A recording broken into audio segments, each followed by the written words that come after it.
Bonjour à tous, merci d'être ici par cet après-midi ensoleillé. Je suis d'abord très fier, pour commencer, d'avoir sans doute la table ronde la plus féminine de ces 3 jours. Et c'est le signe que, sans doute, il y a aussi une problématique où on parlait tout à l'heure de Woman Power pour le pouvoir énergétique et le pouvoir des femmes qui se concilient. Alors évidemment, la crise que nous venons de traverser a posé la question de nos fragilités face à l'économie mondialisée, mais aussi face à des risques pandémiques, climatiques. On va les évoquer. Ça sous-tend une autre problématique, c'est comment concilier une industrie qui nécessite de plus en plus d'énergie, notamment d'énergie électrique, et on en parlera de cela, tout en ayant un mode de vie un peu plus frugal et plus économe en énergie. Alors il va falloir faire des choix, on va y revenir évidemment. On parle là plutôt de politique publique, mais pas que. Il va falloir aussi intégrer dans le développement des entreprises cette notion de développement durable. Autrement dit, autrefois, dans le monde d'avant, si on ose dire ça, il fallait être rentable, puis durable. Aujourd'hui, dans le mode de financement des fonds et des entreprises, il faudra, en tout cas on peut l'espérer, d'abord durable pour pouvoir espérer aussi être profitable. On va parler de tout cela tous ensemble avec les différentes personnes autour de cette table, mais on va commencer par poser les termes du débat avec Éric Labaille, président de l'école Polytechnique. Merci beaucoup Martial, bonjour à tous. Effectivement, le thème aujourd'hui, c'est une vraie stratégie énergétique. Et donc, je vais essayer de donner quelques éléments sur qu'est-ce qu'il y a dans le mot « vrai » pour une stratégie. Alors, le monde énergétique est face à 2 défis. D'un côté, on a un lien entre la croissance économique, depuis toujours, depuis la révolution industrielle, et la croissance de demande en énergie.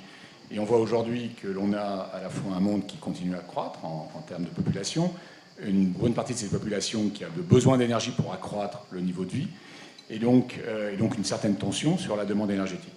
De l'autre côté, on a évidemment la question du réchauffement climatique et puis de la décarbonation de notre énergie. On sait qu'on a 2000 milliards de tonnes de CO2 qui ont été produites depuis le début de l'ère industrielle, essentiellement le charbon, le pétrole, le gaz et puis 30% dû à la déforestation. Eh bien, aujourd'hui, on se doit de décarboner. On a les engagements de l'accord de Paris, on a beaucoup d'États qui se sont engagés dessus, et donc on a ces 2 forces qui conduisent à se dire quels sont les éléments d'une stratégie. On voit bien qu'on doit faire sûrement, alors je ne sais pas si une rupture ou une transformation, si on bâtit sur la table ronde précédente, mais en tout cas un changement drastique dans la stratégie énergétique. Alors, pour moi, je mettrais 4 éléments pour le débat d'une vraie stratégie énergétique. Le premier élément, c'est le niveau d'ambition. Et donc, on va débattre en partie, est-ce qu'on a le bon niveau d'ambition pour notre stratégie énergétique ? Sachant que, on a les accords de Paris, on a pas mal de pays qui se sont engagés. Aujourd'hui, on a à peu près quand même 50% des États qui se sont engagés pour un carbone neutre, être neutre en carbone en 2050. C'est 50%, c'est déjà une première étape. Est-ce qu'on va continuer à aller jusqu'à 100%, puisqu'on sait bien que le 100% neutre en carbone conduit plutôt à la courbe de croissance 1,5 que 2 ou plus. Donc, premier élément sur le niveau d'ambition. Le deuxième élément, c'est est-ce qu'on a bien toutes les composantes d'une stratégie énergétique? Est-ce qu'on travaille bien sur toutes les composantes? Premier élément des composants, c'est le mix. Ça, c'est celui dont on parle habituellement, renouvelable, nucléaire, fossile, nouvelles technologies. Et donc là, il y a pas mal de questions autour de ce mix. C'est d'abord, est-ce qu'il est fiable? Est-ce qu'on a bien le bon degré de fiabilité, puisque c'est quand même un élément important? Et puis deuxièmement, est-ce qu'on a le bon degré de souveraineté? Puisque l'énergie aussi, c'est un des éléments souverains d'un pays. Et donc l'évolution du mix, est-ce qu'au-delà de performer, est-ce qu'il a aussi ces 2 caractéristiques? Le deuxième élément de la stratégie, c'est du côté de la consommation. Puisque l'on regarde la production, côté consommation, quelles sont les évolutions de consommation que l'on attend? Et là, il y a un peu trois questions sur la table. Le premier, c'est l'efficacité énergétique. Est-ce qu'on arrive à décroître l'efficacité, en tout cas améliorer l'efficacité, donc décroître la consommation pour une performance donnée? Deuxième élément, la flexibilité. Est-ce qu'on arrive à mettre en face à la fois la demande et la production? Et puis 3, est-ce qu'on peut avoir des éléments de sobriété? Est-ce qu'on doit aussi, du côté de la demande, peut-être arrêter quelques éléments de demande? Et donc là, trois questions. Et bien entendu, la question au-dessus de tout ça, c'est est-ce que, bien entendu, les 2 de production et de demande, les 2 stratégies sont alignées? J'ajouterai un troisième élément qui est l'innovation. On sait aussi que dans une stratégie énergétique, on voit aujourd'hui, moi je parle avec des responsables de R&D de grands groupes, tout le monde se dit qu'entre 30 et 50% des technologies qui sont nécessaires pour 2050, pour avoir la neutralité carbone en 2050, n'ont pas été soit finalisées, soit inventées. Donc on a un énorme défi en fait, d'innovation.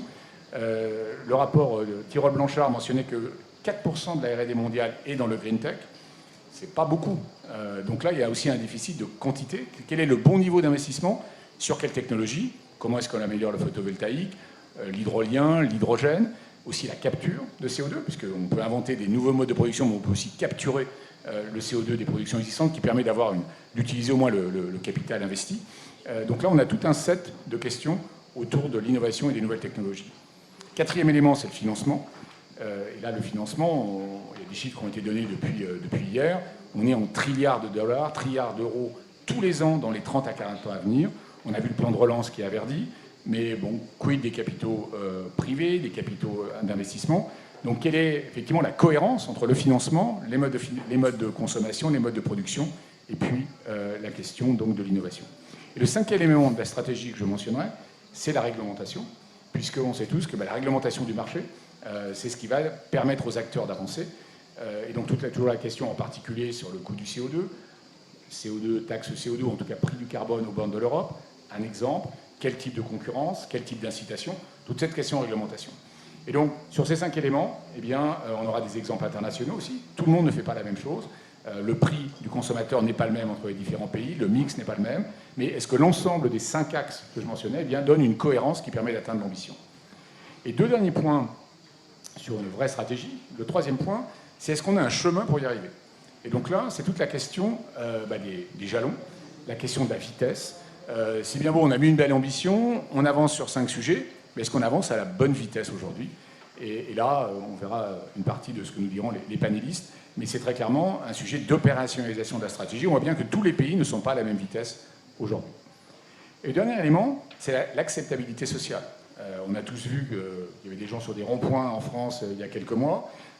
L'acceptabilité n'est pas forcément la même, le prix n'est pas la même, les changements de comportement ne sont pas forcément acceptés. Donc là, toute la question de stratégie de changement. On voit bien que la stratégie énergétique, c'est multi-usage, multi-acteurs et global. Et pour changer, oui, les COP aident beaucoup du côté de la gouvernance, mais après, dans chacun des pays ou dans chacun des secteurs, comment est-ce que les entreprises avancent dans leur transformation, comment est-ce que les consommateurs avancent, surtout comment est-ce que tout le monde, ensemble, eh bien, fait ce chemin pour déterminer cette stratégie. Donc ambition, levier, vitesse et acceptabilité me semblent en tout cas des éléments dont on va parler aujourd'hui et qui peuvent nous permettre, si on est positif sur ces 4 sujets, de dire bien oui, on a une vraie stratégie et on va atteindre les ambitions économiques et environnementales qu'on se pose, en tout cas auxquelles on aspire pour l'énergie. Merci Eric. Face à vous donc pour débattre de toutes ces questions qui ont été posées. Christelle Bory qui est présidente, directrice générale d'Eramet. Yann Hilberg qui est en visioconférence avec nous, le CEO de Wind Denmark. Marianne Legnaud qui est présidente du directoire d'Enedis. Noura Mansouri, chercheuse au MIT notamment. Et Sylvie Houziel, présidente d'Envision Digital. Alors, on va faire un tour de table de chacune d'entre vous pour commencer. Et c'était intéressant ce que disait Éric Labaille. On va commencer avec vous, Christelle Bory. C'est la problématique aussi de cette souveraineté face à l'énergie nouvelle et à l'indépendance énergétique qu'on évoquait, puisque c'est vrai que si on utilise moins d'hydrocarbures, on a sans doute besoin de faire appel à plus de matières premières. Je voyais que sur ce point, l'Europe est dépendante à 75 voire 100% d'autres pays. Et c'est une problématique. Moins d'énergie fossile veut dire plus de métaux. Alors exactement. Et en fait, pour avoir une vraie stratégie énergétique, il faut aussi avoir une vraie stratégie matières premières. Et pour stocker les énergies renouvelables, pour transporter l'électricité, pour faire des batteries, il faut beaucoup de métaux. Alors c'est une bonne chose a priori parce que les métaux, s'ils sont produits dans de bonnes conditions, ça fait moins de CO2 que l'énergie fossile et puis ça se recycle à l'infini les métaux. Donc ça c'est la bonne chose. Donc on crée une économie circulaire pour le futur qui est très efficace. En revanche, le problème, c'est effectivement la dépendance de l'Europe sur ces métaux. Et je vais prendre l'exemple du véhicule électrique, puisque une batterie de véhicule électrique, c'est 350 kg, 400 kg, c'est 30 à 40% de la valeur du véhicule, et c'est fait de métaux. Donc dans une batterie de véhicule électrique, il y a une batterie standard, il y a à peu près 50 kg de nickel, à peu près la même chose en lithium et à peu près 5 à 7 kg de cobalt. Donc c'est énormément de métaux, et pour arriver à un objectif qui est à peu près de 50% de vente de véhicules électriques dans le monde en 2030, eh bien, si on prend l'exemple du nickel, il faut augmenter la production de nickel de 1 million de tonnes. Donc extraire et transformer 1 million de tonnes de nickel en plus, c'est 50% de plus que toute la consommation actuelle dans les autres applications. Et pour vous donner un ordre de grandeur, un projet de transformation, c'est 50 000 tonnes et ça coûte 2 milliards. Juste pour la première transformation, qui peut faire des sels de nickel qui vont rentrer après dans la chaîne de valeur batterie. Et donc 1 million de tonnes, c'est à peu près 20 projets, 40 milliards. Pour le cobalt, on parle de multiplier par 3 la production actuelle, et pour le lithium par 4.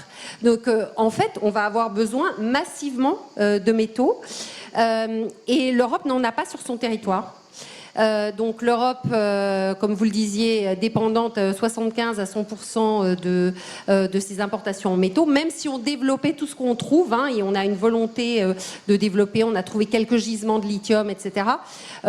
Au mieux, on arriverait à alimenter 10 à 15% de nos besoins. Donc en fait, il va falloir aller les chercher à l'extérieur. Et c'est ce que des grandes puissances industrielles ont très bien compris. La Chine, pour commencer, qui depuis des années investit massivement en dehors de son territoire, parce qu'elle non plus, elle n'a pas les métaux qu'il faut pour la transition énergétique. Mais donc, elle investit en Amérique latine, en Asie, en Indonésie, Afrique, pour pouvoir aller chercher ces métaux. Et elle détient aujourd'hui à peu près 50% de la ressource minière mondiale et à peu près 70% des capacités de raffinage. Donc, si on va faire beaucoup de gigafactories en Europe, et ça c'est bien, et il y a une vraie volonté politique pour le faire, il faut s'assurer qu'elles ne soient pas vides. Et donc, derrière, il va falloir avoir une vraie politique financière, aussi de la géopolitique de la part des États, pour faire comme font ces autres pays, et les États-Unis s'y mettent, hein, donc il ne faut pas que l'Europe soit la dernière à s'y mettre. Les Asiatiques font ça très bien, les Japonais ont un fonds public pour investir dans les matières premières, les Coréens aussi. L'Europe n'en a pas. Et tous les plans de relance flèchent l'argent sur l'Europe, sur ce qu'on va mettre en Europe, mais ne flèchent pas l'argent vers des produits, vers des matières en dehors de l'Europe. Or, c'est là qu'elles se trouvent, et c'est là où il va falloir aller les sécuriser. Merci, ce sera intéressant de rebondir aussi tout à l'heure avec Sylvie Oziel, puisque Envision Digital, vous l'avez certainement vu, a inauguré avec le président de la République à Douai le projet d'usine au début de la semaine. Mais pour poursuivre, on va rejoindre, alors là il y a toujours un aléa technologique, mais Yann Hilberg, est-ce que vous nous entendez? Do you hear us? Yes, I can. Ok, good. Welcome, Yann.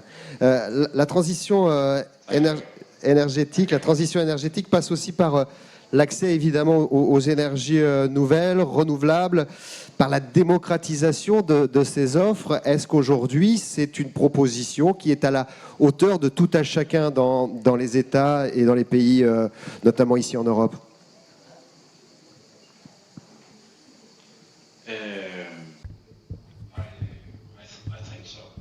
Je le crois. Par exemple, dans le cas danois, si je peux faire référence au cas danois, la législation a dit que d'ici 2050, nous allons avoir une neutralité carbone et nous allons réduire l'empreinte de 70% comparé à 1990 en juin 2030. Donc, le Parlement dans son ensemble est tombé d'accord sur cet objectif. Et au Danemark, nous discutons actuellement de savoir comment nous allons procéder. Et sur le plan danois, il y a une seule façon de procéder, à notre avis, au niveau de la décarbonisation de la société, c'est-à-dire qu'il faut qu'on électrifie autant que possible. D'abord avec une électrification directe, puis indirecte dans un deuxième temps. Et puis, maintenant, nous discutons. Plus tard cette année, nous aurons les premières décisions du Parlement à savoir comment procéder d'une manière concrète. Il est clair que si vous avez une stratégie, il vous faut aussi lever des taxes, des impôts, avoir un plan concret sur comment procéder. Je pense que c'est très important. Un outil permettant les partenariats publics-privés et une discussion publique sur comment opérer en pratique. Et la meilleure façon d'assurer l'acceptation sociale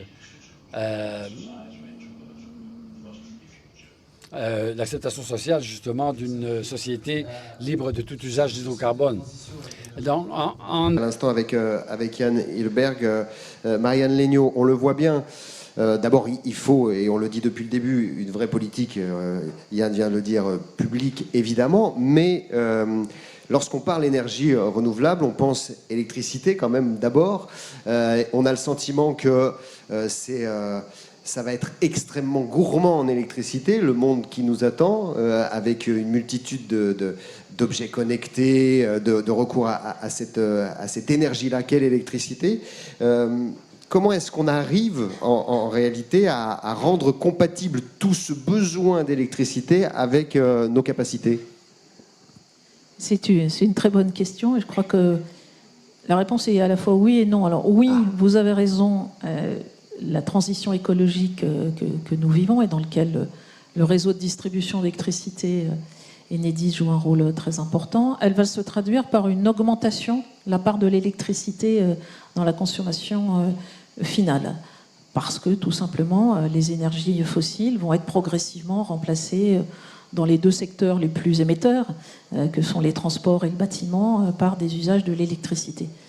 Mais non, parce que cette consommation finale, alors nous avons fait des prospectives à 2050, des scénarios, elle ne va pas massivement augmenter. Donc notre sujet n'est pas faire face à une croissance massive de la consommation d'énergie et d'électricité en particulier. Pourquoi ? Parce que les efforts d'efficacité énergétique vont venir compenser les besoins nés des nouveaux usages de l'électricité, qui eux, par contre, sont en croissance quasi exponentielle. Notre collègue danois a parlé des énergies renouvelables, et là, la stratégie française de lutte contre le changement climatique a des ambitions extrêmement fortes qui se traduisent par le doublement en quelques années de la production électrique d'origine renouvelable, donc essentiellement le solaire et l'éolien, mais aussi l'hydraulique, dont 90% est connecté au réseau exploité par Enedis. Pour être concret, aujourd'hui nous avons 450 000 sites de production solaire et éolien raccordés.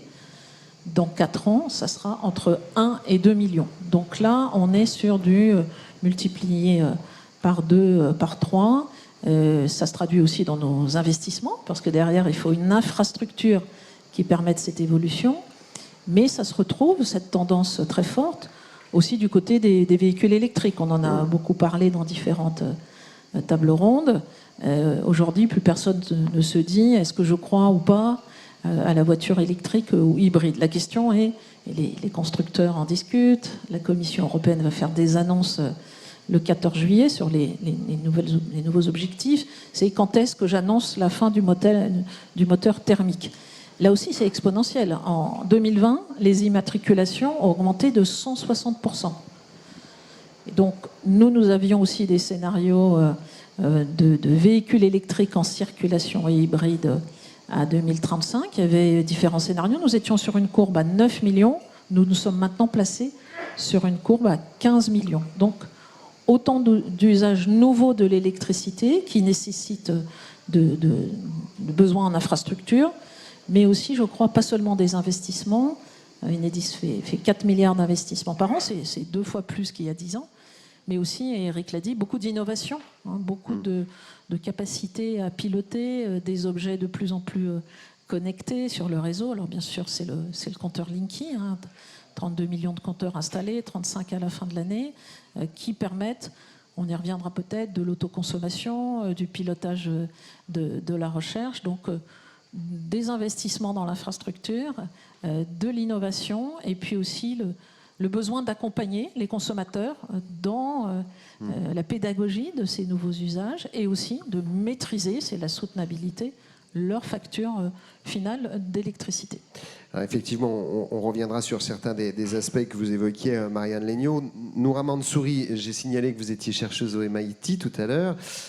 Vous êtes également membre du Centre de recherche et d'études sur le pétrole du roi Abdallah en Arabie Saoudite. Et on sait que, évidemment, les grands pays pétroliers sont en train de chercher des relais de croissance pour l'après-pétrole. Côté européen, on cherche aussi les moyens de, je pense à l'hydrogène vert, aux Allemands qui ont pris des capacités de parcs solaires pour pouvoir produire de l'électricité afin de faire de l'hydrogène vert. Est-ce que les pays pétroliers sont en mesure d'assurer cette transition vers une énergie plus verte et décarbonée aujourd'hui? Merci. Je comprends très bien le français, but for today I will speak in English. I hope you don't mind. Thank you for this very important question. It's actually an anchoring question that I ask myself and one that has motivated my career throughout the years. Of course, major oil-producing countries, including my own country, Saudi Arabia, as a top producer, is very important to the energy today. It has fueled economic development, civilization, as we know it today, and it will continue to be important for many generations to come. Of course, as Eric was saying earlier, there are many challenges to having a real energy strategy, including on one end, meeting the many... rencontrer les objectifs comme les objectifs de développement des Nations Unies, les accords de Paris, par exemple. Nous savons que le pays n'est pas en phase pour faire face au changement climatique. Au même moment, le monde... il y a aussi la question sur l'accès à l'énergie. Aujourd'hui, nous avons près de 850 millions de personnes qui n'ont pas accès à l'énergie et près d'1 milliard de personnes qui n'ont pas de la capacité de faire la cuisine, par exemple, de cuisiner. Donc, c'est important que dans nos discussions, on prenne en compte les endroits en Afrique où on n'a pas accédé à l'énergie ou à la capacité de faire cuire la nourriture. Donc, il nous faut faire face à tout cela et il nous faut chercher de nouvelles façons et des façons concrètes de traiter ce problème.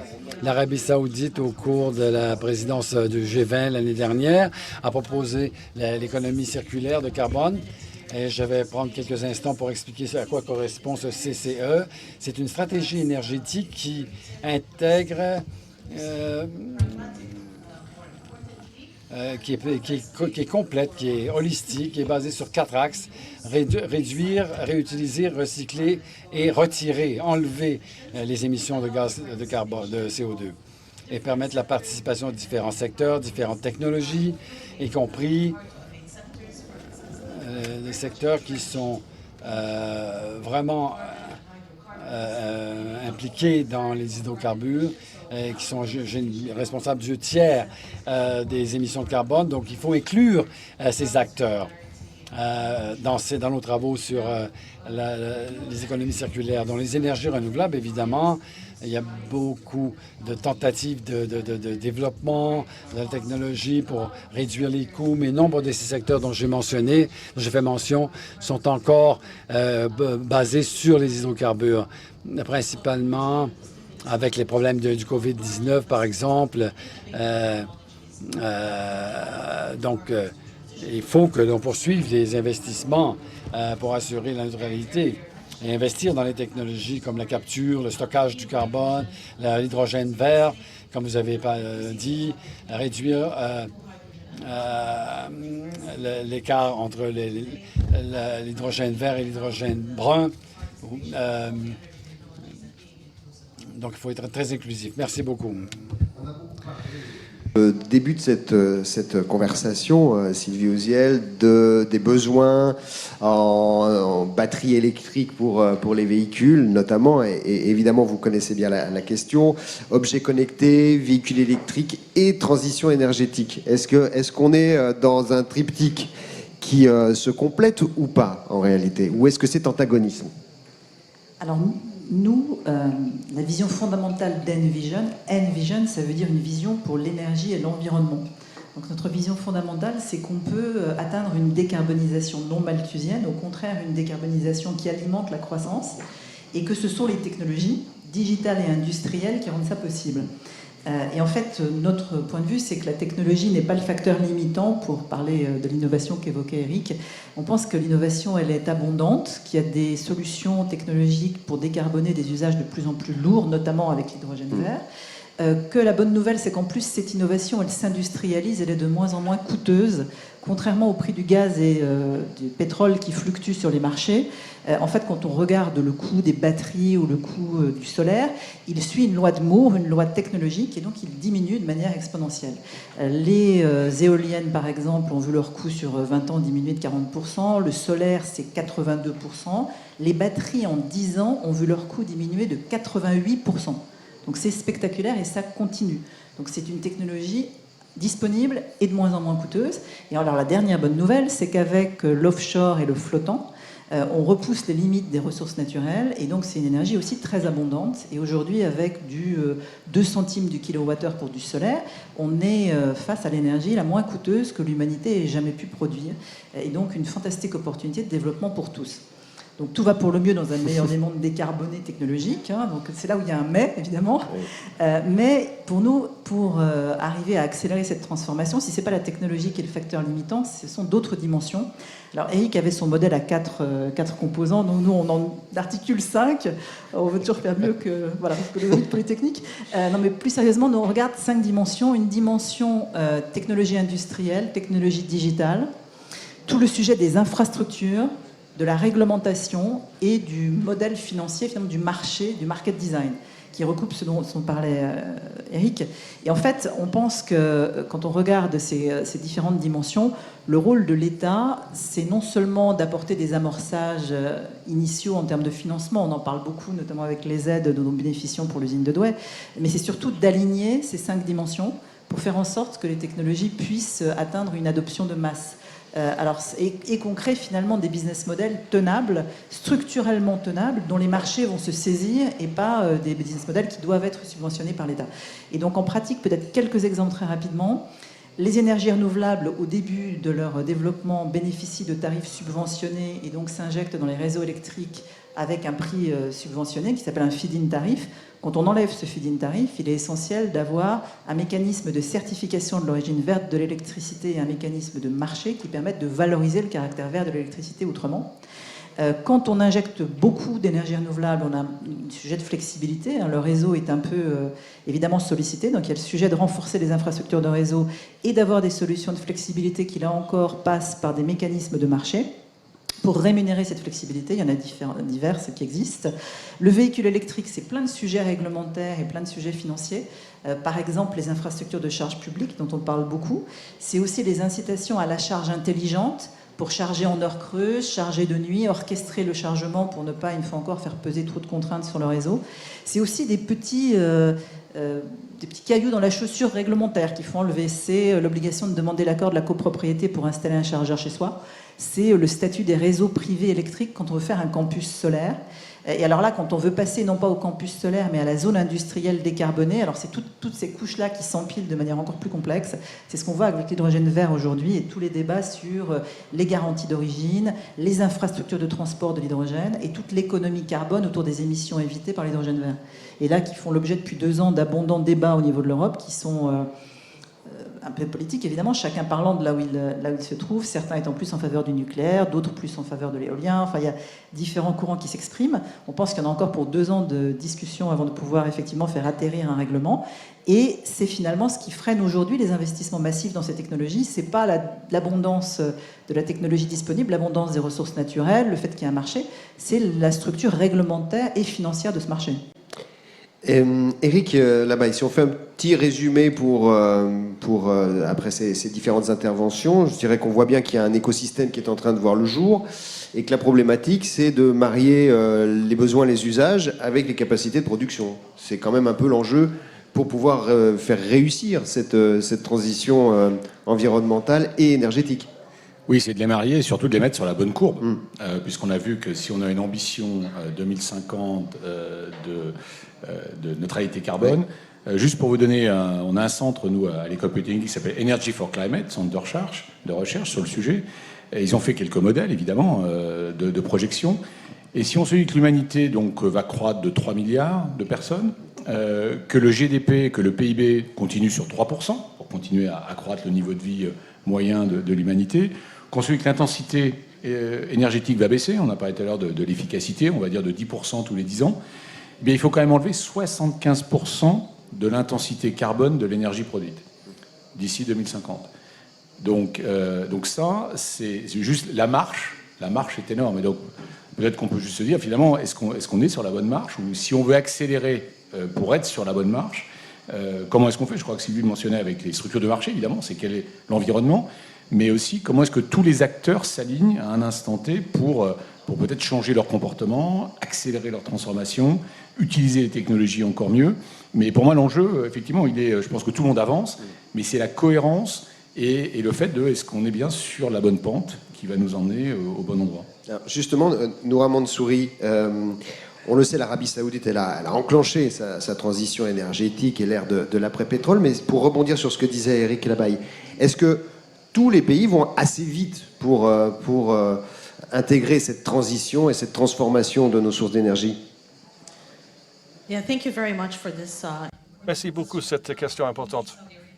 Tout à fait, l'Arabie Saoudite a commencé sa transition depuis longtemps. Nous pouvons parler de plusieurs initiatives. Nous avons annoncé l'initiative verte à Saoudi qui est de planter 1 milliard d'arbres sur le royaume, 40 milliards à travers toute la région autour du pays. Donc c'est un puits de chaleur très important, une source froide très importante. En ce qui concerne le mix, nous allons introduire les énergies renouvelables de façon agressive. Nous aurons 50% d'énergies renouvelables d'ici 2030. Les projets sont déjà en cours avec l'énergie nucléaire et d'autres sources d'énergie verte également. Donc une très bonne transition vers une énergie propre. Nous avons des projets pour utiliser l'hydrogène à l'avenir dans la ville future de Nyon, qui sera le lieu où il y aura la plus grande utilisation d'hydrogène vert produite par l'énergie propre. Il y aura 650 000 tonnes qui seront produites tous les jours, qui sont produites et exportées. En fait, le monde a déjà vu la première expédition d'ammonium qui allait de l'Arabie Saoudite vers le Japon, qui a été produite utilisant des hydrocarbures avec un captage de CO2.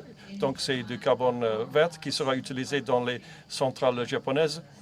Avec une énergie sans carbone, l'Arabie Saoudite dispose de la plus grand stockage et utilisation de captage de CO2 où le carbone est vu comme un carburant très utile pour l'industrie, pas seulement une externalité négative. Donc on recycle le carbone, on le réutilise dans l'industrie pour des applications basées sur le carbone. Il y a également des réglementations très strictes environnementales pour le bâtiment, pour l'efficacité énergétique et ainsi de suite. Au niveau des spécifications économiques, l'Arabie Saoudite a annoncé plusieurs projets pour de nouveaux projets d'infrastructure, de nouvelles villes, y compris la ville futuriste de Nyon qui sera alimentée entièrement par des énergies renouvelables, avec d'autres projets sur la mer Rouge et Gadia par exemple. Voici quelques exemples des efforts que nous faisons dans notre royaume pour diversifier notre économie. Un tiers, en fait, est lié à l'entretien des réseaux. Ça veut dire qu'il y a, pour faire passer sans doute, on a évoqué évidemment la taxe carbone tout à l'heure et on a eu une pensée pour le mouvement des Gilets jaunes, mais pour faire passer la transition énergétique auprès des populations et des ménages, on peut jouer sur ce curseur-là, y compris avec les nouvelles technologies, pour faire baisser le coût même de l'entretien des réseaux? Bien sûr. Alors, un tiers de la facture d'électricité qui est composée en gros de 3 tiers qui ne sont pas tout à fait égaux, mais Un tiers important, c'est les taxes nationales, locales. L'autre tiers, le plus important, c'est tout ce qui est production et commercialisation, en partie fourniture. Puis effectivement, il y a un petit tiers, mais un tiers quand même, qui est lié au coût du transport et de la distribution. Donc, oui, je crois que vous avez... Alors par contre, ce n'est pas que pour l'entretien du réseau. Hein. Je crois que il faut rappeler que dans les 4 milliards d'investissements, je parlais de 4 milliards d'investissements côté Enedis, dans un réseau qui est le plus long d'Europe et qui fait 35 fois le tour de la Terre, eh bien, tous les 4 ans, nous rénovons un tour de terre, donc c'est bien ce que vous dites, nous renforçons, nous maintenons, notamment pour affronter des aléas climatiques dont on sait qu'ils seront plus fréquents, en particulier des épisodes de canicule, mais il y a aussi une part importante, donc ça il y a aussi une part importante pour développer, construire, répondre à des nouveaux usages. Donc de la résilience, de la maintenance, mais aussi des investissements de croissance. Alors oui, je crois que Eric l'a dit, cette transition est écologique, elle doit être soutenable pour la facture du consommateur, même si aujourd'hui, il a, grâce au mix énergétique français, une facture qui est en gros 15% inférieure à celle de ses voisins italiens ou allemands. Et donc, être attentif au caractère soutenable de la facture, ça n'est pas faire n'importe quel type d'investissement pour le plaisir d'investir. Mais c'est effectivement faire de la mutualisation, travailler autour des flexibilités, avoir des offres intelligentes de raccordement qui permettent de mettre plusieurs types de producteurs ensemble. C'est utiliser les potentialités de Linky aussi pour faire baisser la facture. L'ADEME estime avec Linky, donc 35 millions de compteurs à la fin de l'année, les offres des fournisseurs, et aujourd'hui il y en a beaucoup, il y en a une vingtaine, et il n'y en avait aucune il y a 5 ans. Et puis des éco-gestes, je baisse un peu mon chauffage, je surveille ma plaque de cuisson, on peut aller jusqu'à 10-12% de baisse de facture. Donc maîtriser l'investissement, c'est tirer tout le parti des données de consommation et de leur pilotage, et c'est ce que nous accompagnons lorsque, par exemple, nous aidons des projets de rénovation thermique en montrant aux collectivités locales que, grâce aux données que nous mettons à disposition, eh bien, tel projet, tel bâtiment consomme de manière aberrante. Donc c'est beaucoup de technologie, mais aussi beaucoup de responsabilité sociale. Il faut inclure le consommateur dans ces démarches. Il comprend peu de choses à l'organisation actuelle du monde de l'énergie. Donc c'est aussi notre rôle, nous qui en sommes les acteurs, de faire de la pédagogie et que tout cela ait un coût. Et donc pour un service public comme nous, et nous pensons que la transition écologique a besoin d'un service public, ça veut dire faire des gains de productivité, être toujours plus performants, plus efficaces, maîtriser et baisser nos coûts et satisfaire nos clients. Christelle Boris, en écoutant Marianne Legnaud, Noura Mansouri, et puis on reviendra avec Yann Hilberg dans un instant, mais on voit bien qu'il y a une demande qui est mondiale et qui est à peu près la même partout, de transition avec des nouvelles technologies, et en même temps l'impression de solutions qui sont un peu locales, pas forcément de stratégie politique globale. Et vous disiez tout à l'heure, finalement, cette transition-là, je reprends les termes que vous employez, elle est devenue un enjeu géopolitique et économique. C'est-à-dire, du coup, face à cette demande, il y a des acteurs qui sont en train de prendre l'avantage ou de l'avance ? Ils sont en train de prendre de l'avance sur l'amont de la chaîne. C'est ce que je disais tout à l'heure. Je reprenais l'exemple des batteries. On va avoir assez de gigafactories en Europe pour alimenter tous nos véhicules électriques. Il n'y a pas de problème. On va avoir, avec les projets qui sont annoncés pour le moment, la fabrication de cathodes qui rentrent dans la batterie. 40-50% de nos besoins. Et quand on regarde les matières premières pour ces cathodes, enfin les sels, etc., qui servent à faire ces cathodes, on est sur 10-15%. Donc, en fait, le problème, encore une fois, c'est qu'il faut regarder toute la chaîne de valeur. Et il faut la regarder d'un point de vue économique et d'un point de vue souveraineté. et là c'est la géopolitique qui rentre en jeu, c'est-à-dire qu'il y a vraiment des pays qui ont compris que c'était un enjeu de souveraineté, et on l'a vu, la crise nous a rappelé que sur certains sujets, le manque d'approvisionnement dans certains domaines stratégiques nous avait posé beaucoup de problèmes durant la crise. Donc il faut qu'on fasse très attention à cette transition. Et moi je voudrais rajouter une dimension, c'est toute la dimension développement durable et responsabilité sociétale notamment, parce que quand on focalise sur le CO2, et c'est très bien, on a besoin, enfin Eric l'a rappelé, ça s'accumule dans l'atmosphère, c'est un enjeu évidemment clé, mais il ne faut pas le faire à n'importe quel coût social, environnemental, au-delà du pur aspect CO2. Et ça, il faut faire très attention sur cette chaîne de valeur. Il faut faire très attention aux consommateurs, ça Marianne l'a dit. Il faut faire très attention aux communautés et aux personnes qui vivent sur toute la chaîne de valeur matières premières, travail des enfants dans certaines mines, dégâts environnementaux, etc. Donc il ne faut pas qu'on se retrouve avec moins de CO2, mais beaucoup plus de problèmes de biodiversité, d'environnement, etc., liés à l'extraction de matières premières. Ça veut dire des critères et alors d'évaluation. ça se résout, et je pense qu'on a une grande chance, c'est qu'on a des standards en Europe qui sont très élevés. Il faut qu'on impose nos standards au reste du monde. Notre avantage, c'est qu'on est un gros marché. Si les gens veulent vendre en Europe, il faut qu'on leur impose des standards à l'entrée de l'Europe qui soient nos standards environnementaux, sociétaux, de respect de l'ensemble des droits humains. Et je pense que c'est extrêmement important, sinon nos industries d'abord vont faire face à un dumping social et environnemental, et puis on n'aura pas gagné grand-chose, on aura gagné du CO2, mais on aura perdu sur beaucoup d'autres dimensions. Donc il faut l'avoir en tête.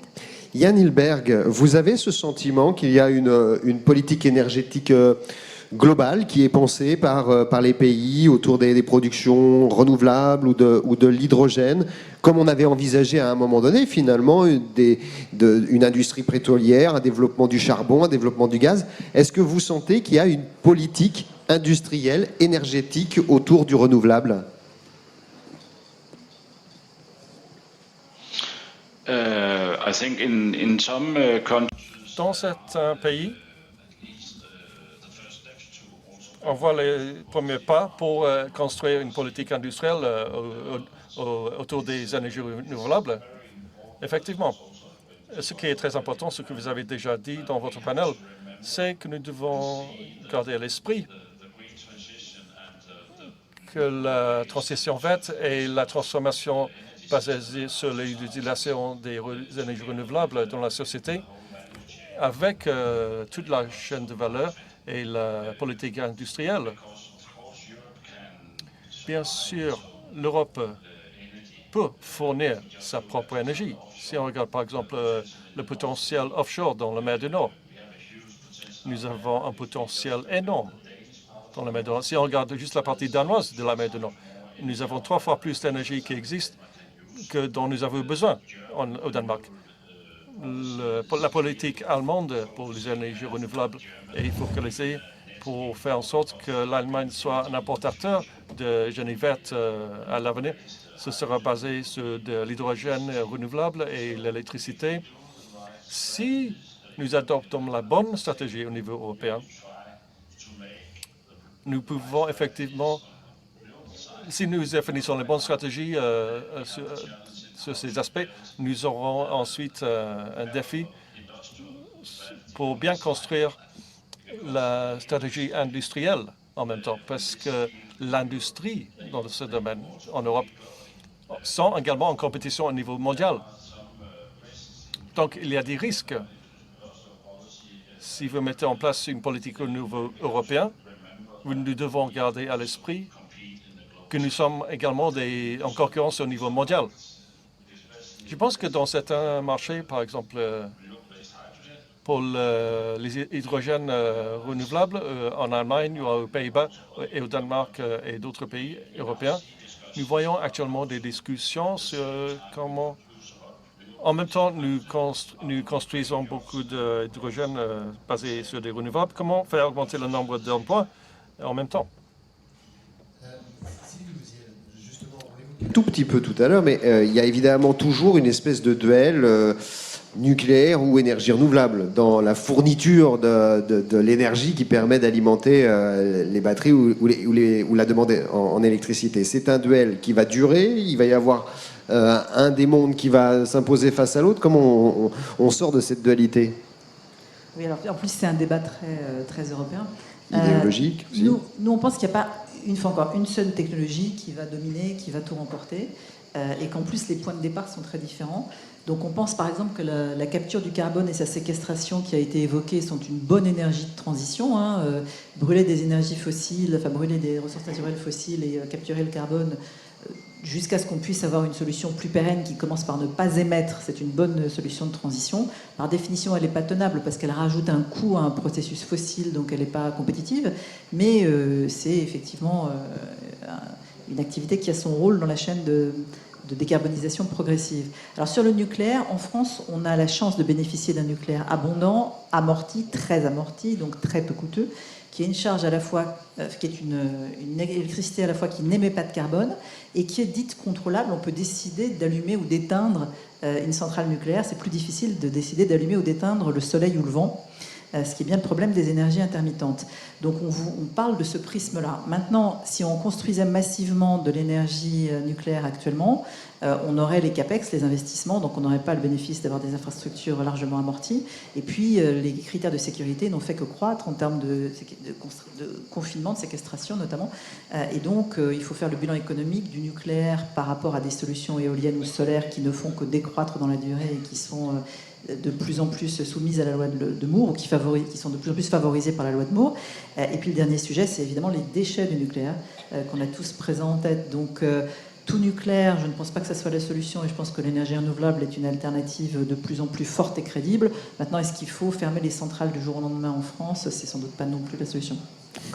Noura Mansouri, on a souvent fait le lien entre la pandémie qu'on vient de vivre et puis la dégradation de la nature et des conditions de vie, de l'urgence climatique évidemment. Il y a une prise de conscience, vous pensez, collective partout dans le monde par rapport à ces questions-là, de dire il faut absolument accélérer la transition quoi qu'il en coûte, si j'ose dire, plutôt que de laisser vivre le monde?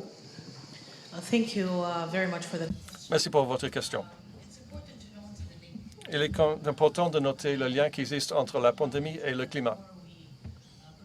Plus nous protégeons la biodiversité et que nous respectons les limites de la biodiversité, en fin de compte, nous sommes en train de profiter de ces mesures. Beaucoup d'études démontrent que la pandémie et les maladies arrivent parce que ces limites sont traversées. Ceci étant dit, l'année dernière, cette année, la pandémie de Covid a complètement perturbé notre façon de faire des affaires et notre façon de vivre, et a eu pour résultat la fermeture de plusieurs secteurs et a réduit la demande énergétique et a énormément perturbé nos vies et nos systèmes de transport. En même temps, la nature, le monde naturel, on a profité. Et on a vu des réductions d'émissions et une réduction de la production de carbone, bien sûr, aussi. Pour la première fois, par exemple en Inde, pour la première fois, des gens ont pu voir les montagnes de l'Himalaya, par exemple. Mais il faut dire que ce n'est pas soit nous ou le climat, ou nous ou l'environnement. La question importante, c'est comment construire un avenir plus durable et plus constructif. La pandémie Covid-19 nous apprend quelque chose. Il nous dit que nous devons travailler de façon collaborative et nous devons réagir très rapidement pour résoudre ces problèmes de climat avant que cela puisse créer un cycle extrêmement dangereux qui pourrait mettre en danger nos vies. Donc la Covid-19 et ses conséquences sous forme de plans de relance doivent mettre en œuvre des plans pour l'énergie, des nouvelles formes d'énergie et des énergies renouvelables. Et en même temps, nous devons investir à grande échelle sur des programmes de réduction de carbone pour faire le lien entre les programmes économiques et l'atténuation des problèmes de climat. Marianne Legno, Noura Mansouri, la question ne se pose plus, mais vous évoquiez tout à l'heure le bond de l'autoconsommation. Est-ce que c'est l'allégorie du colibri, c'est-à-dire que voilà, c'est une goutte d'eau, cette autoconsommation pour les foyers et les ménages, ou est-ce que c'est un phénomène amené à prendre de l'ampleur et à avoir un vrai rôle dans l'écosystème global? Merci pour cette question sur je crois, qui touche aussi un fait de société. Donc si on regarde les chiffres, pour répondre à votre question, aujourd'hui, nous le mesurons puisque nous distribuons l'électricité sur 95% du territoire. Il y a 110 000 autoconsommateurs individuels. Qu'est-ce que c'est un autoconsommateur individuel? C'est quelqu'un qui fait installer le plus souvent des panneaux solaires sur le toit de sa maison et puis qui va donc produire de l'énergie renouvelable et donc intermittente. Et c'est pour ça qu'il a toujours besoin du réseau de distribution, bien sûr la nuit, mais aussi pour renvoyer sur le réseau ce qui ne va pas consommer. Donc 110 000, c'est à la fois pas beaucoup, mais c'est 50% de plus que l'année dernière. Donc on est bien là aussi et on pense que ça va doubler au début de 2023. On est là aussi sur une tendance de fond, parce que c'est une tendance sociétale où les citoyens veulent être acteurs de ce monde énergétique. Donc ils veulent produire localement, consommer localement, produire plus vert et donc aussi plus responsable, insérer tout cela dans une économie qui soit circulaire, y compris avec le recyclage des matériels qu'ils utilisent.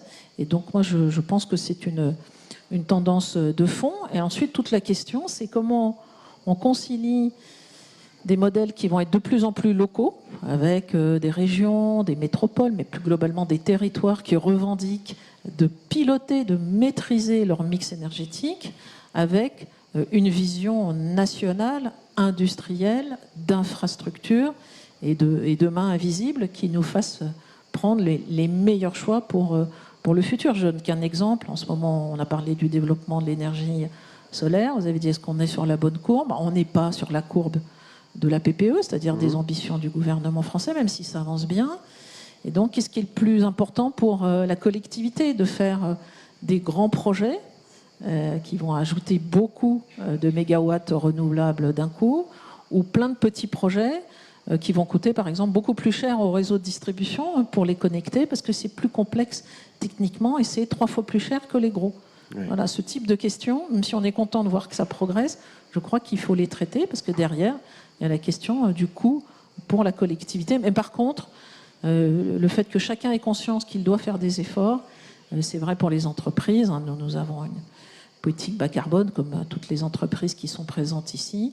Et ça nous conduit très concrètement à remplacer, par exemple, des groupes électrogènes. Les clients sont très contents de les voir arriver, parce que ça veut dire que l'électricité revient quand il y a des pannes ou des aléas climatiques, mais ils fonctionnent au diesel. Nous savons que dans 4 ans, 5 ans, ça ne sera plus accepté. Donc nous le préparons du groupe électrogène bas carbone. C'est quoi? C'est soit de la pile à combustible, d'hydrogène, soit des batteries. Et je vais inaugurer un prototype dès la semaine prochaine, parce que nous voulons être prêts pour les Jeux Olympiques en 2024. Donc là, on est bien sur une vision industrielle et en même temps, on répond aux normes des zones à faible émission qui vont se généraliser. Donc ce problème local, national, je pense qu'il est au cœur aussi de la stratégie énergétique. Yann Hilberg, j'aimerais avoir votre sentiment par rapport justement à ce que dit Marianne Legnaud, qui est intéressant là, c'est-à-dire la vitesse de transformation. Parce qu'on voit bien qu'en France, ça a été le pays du diesel. Il y a encore 5 ans, on vendait 3/4 des véhicules qui étaient des diesels. Aujourd'hui, on vend moins de véhicules diesel que de véhicules hybrides ou électriques. Ça va très vite. La technologie, est-ce qu'elle va suffisamment vite avec les énergies renouvelables alternatives? Ou bien est-ce que cette vitesse d'acquisition par l'opinion publique de nouvelles demandes et de nouveaux usages va nous pousser à prendre des décisions d'urgence qui ne sont pas forcément les bonnes sur le long terme?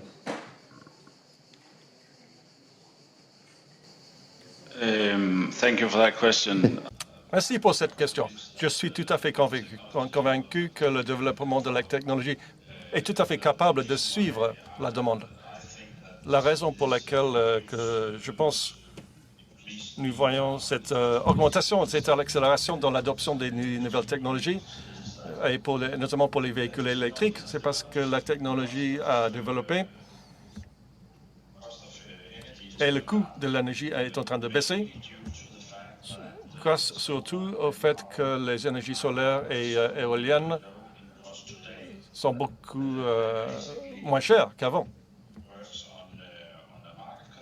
Donc cela est déterminé par les conditions du marché.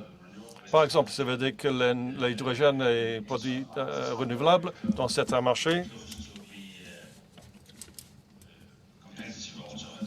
est tout à fait compétitif au niveau du marché. Donc le coût de l'énergie verte, de ces énergies vertes a baissé dans les dernières années. Elle va continuer à baisser également. Et en même temps, nous voyons ce développement très important chez les citoyens européens qui sont tout à fait conscients du changement climatique. Et nous voyons donc des changements qui seront poussés par les citoyens dans certains secteurs. Dans certains secteurs, ce sera difficile à gérer. Par exemple, dans le secteur du transport, nous prévoyons que les choses vont accélérer beaucoup plus vite qu'on aurait pu prévoir il y a 2 ans.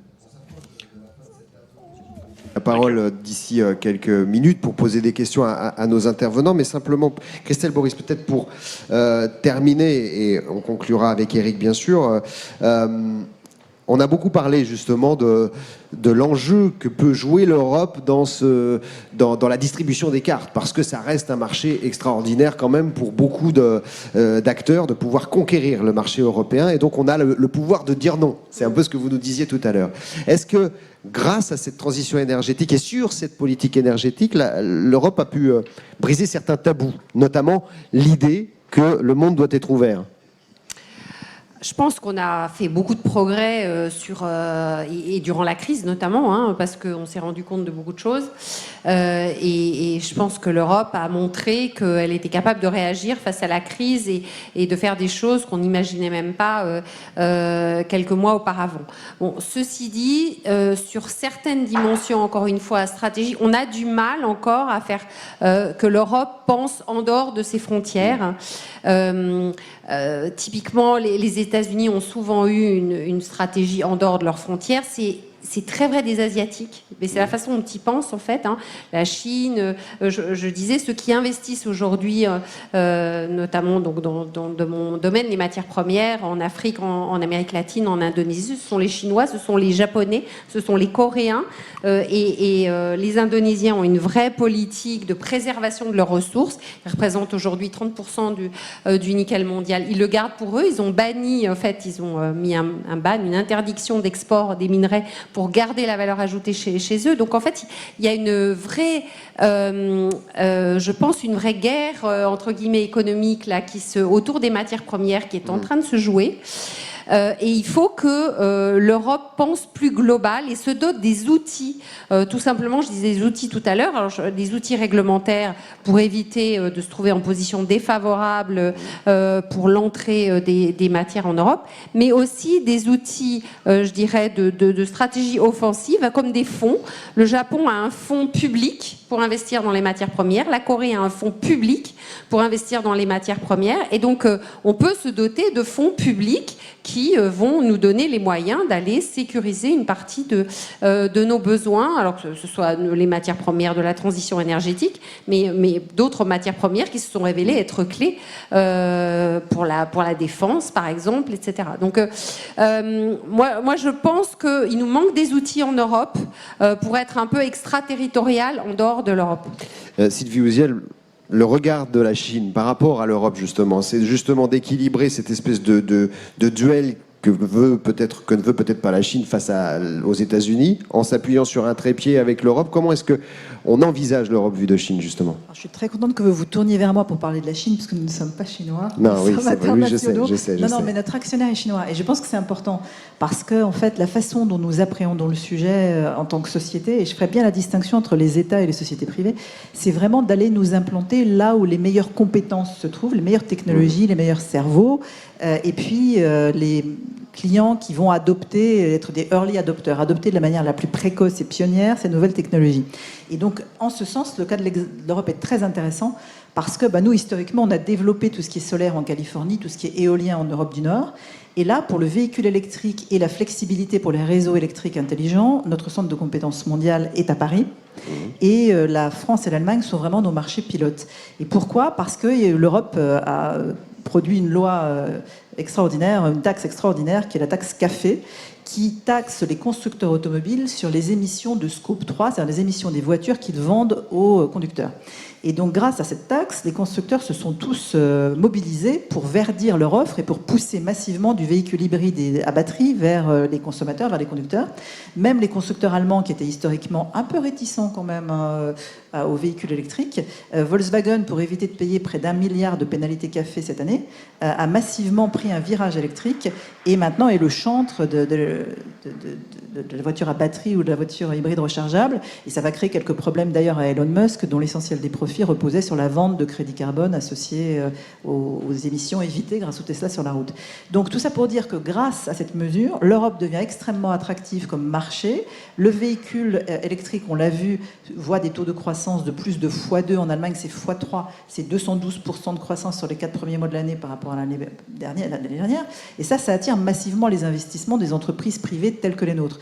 Donc je pense qu'il ne faut pas forcément penser protectionnisme et mobilisation des ressources, et voilà. Il faut aussi penser attractivité des marchés par les bons mécanismes pour favoriser la transition énergétique auprès des consommateurs et créer des champions qui vont développer les bonnes technologies et se saisir de ces opportunités de marché. Sur ce qui est d'avoir un fonds souverain français qui pourrait investir massivement dans les ressources naturelles, ça serait très bien, qu'on ait suffisamment d'excédent commercial pour le faire grâce aux entreprises et à notre compétitivité. Je pense que c'est une bonne idée, on ne peut que voter pour. C'est tout à fait pertinent. Mais le sujet, moi, qui me frappe, c'est que quand je parle de rupture de matières premières qui risquent de mettre à l'arrêt dans 15 jours nos usines au Japon et en Chine, je parle avec des Imerys et des Arkema. Donc la France se débrouille pas si mal. Merci pour nous. On va conclure, Éric Labaye, mais comme je voudrais vous posiez on aura le temps peut-être une ou deux questions. Il y a des gens qui ont des micros dans la salle. Donc voilà, vous levez la main pour nous faire signe et comme ça je passe tout de suite, je vous passe la parole juste après Éric. Éric, en synthèse peut-être, avant de passer aux questions. Peut-être quelques mots juste de conclusion basés sur le débat. Le premier, je pense que la cohérence, on a beaucoup parlé de la cohérence économique, sociale, environnementale et géopolitique. Et donc là, il y a un peu un élément pluridisciplinaire, exhaustif, holistique. Enfin, une stratégie énergétique doit adresser tous ses composants. Et ça, c'est un travail de fond, mais je pense que c'est en tout cas un des éléments que je retiens. Un deuxième élément, c'est que du côté innovation, on avance. On voit que les énergies renouvelables deviennent compétitives. Il y a des nouvelles innovations. Là, ça va plutôt être la vitesse à laquelle on continue sur ces innovations. Mais il y a des bonnes nouvelles, donc continuons et sûrement accélérons et densifions nos efforts sur l'innovation. Le troisième, c'est, on a bien vu, il faut que tous les acteurs travaillent en même temps. Donc la question, c'est comment est-ce qu'on crée une dynamique. Alors, Sylvie a parlé de la structure de marché. C'est un élément, la structure de marché. On parle de réglementation. Il faut aussi sûrement communiquer beaucoup plus, associer les citoyens. Donc comment est-ce qu'on fait un cercle vertueux pour que tous, justement, apportent leur pierre dans cet environnement global. Et puis, mon quatrième point, c'est sur l'Europe. Christian en a parlé, on en a parlé plusieurs fois. Très clairement, l'Europe, on ne fait pas tout seul. On apprend aussi, le Danemark a fait des choses, la France fait des choses, apprendre de ses voisins. Et puis, collectivement, on voit bien qu'on a une partie de la solution qui est collective. Puis, le dernier point, c'est accélération. Je pense qu'on veut avoir plus de vitesse, il faut accélérer. Merci Eric. Donc vous entendez applaudir les autres Barnum. Ça veut dire qu'on est à la fin et qu'il faut rendre l'antenne, comme on dit chez moi. Juste une question alors ? Oui, alors, bon, je voulais... Votre question, enfin votre conclusion était un peu ma question, dans le sens que... Merci. Non, il faut arbitrer entre le coût, l'acceptabilité, le marché des technologies. Ex ante, on ne pourra peut-être pas le faire. Ex post, oui. Donc qui va arbitrer ? En dehors, il y a le marché. Donc ça, c'est un problème de fond. Alors, bon, on verra peut-être qui va le résoudre. Par contre, ma question, là, j'ai sous les yeux le rapport McKinsey, qui vaut ce qu'il vaut, qui dit qu'il y a... Pour arriver au carbone zéro dans 50, il y a plus de la moitié des technologies déjà matures, connaissances. Les autres, le quart, c'est des technologies pilotes, et le reste, c'est des technologies émergentes. Est-ce qu'on a déjà une idée des émergentes ? Parce que ça ne va pas émerger en 2030. Si ça émerge en 2030, il faut le préparer aujourd'hui. Et qu'est-ce qu'il en est de l'énergie marémotrice ou l'eau motrice. Je ne parle pas du magma ou des nuages, ça c'est la question qu'on verra dans 20 ans si on est toujours là. Donc est-ce qu'il y a très rapidement, déjà, en dehors de tout ce que j'ai énuméré, où c'est utopique de parler des nouvelles technologies qui sont éprouvées. Pourquoi, par exemple, Marémotrice France n'a pas été développée? Est-ce qu'en France, à l'étranger, alors que c'est déjà fait, quoi. Ouais. Ben, on va peut-être demander à Marianne, non? Non, juste pour répondre à une seule partie, comme vous l'avez dit, l'énergie marémotrice, c'est l'usine de la Rance. Hein, donc voilà, c'est à la fois un beau succès, mais elle n'a été dupliquée qu'en Corée. Et donc on peut peut-être le regretter pour des questions sans doute d'infrastructure, d'acceptabilité, mais c'est un beau projet à relancer parce que ça produit l'électricité bas carbone et amortie. Merci, je suis désolé, on est vraiment tenu de rendre l'antenne parce que d'autres tables rondes vont prendre la suite. Merci en tout cas de votre écoute et merci à nos 5 intervenants.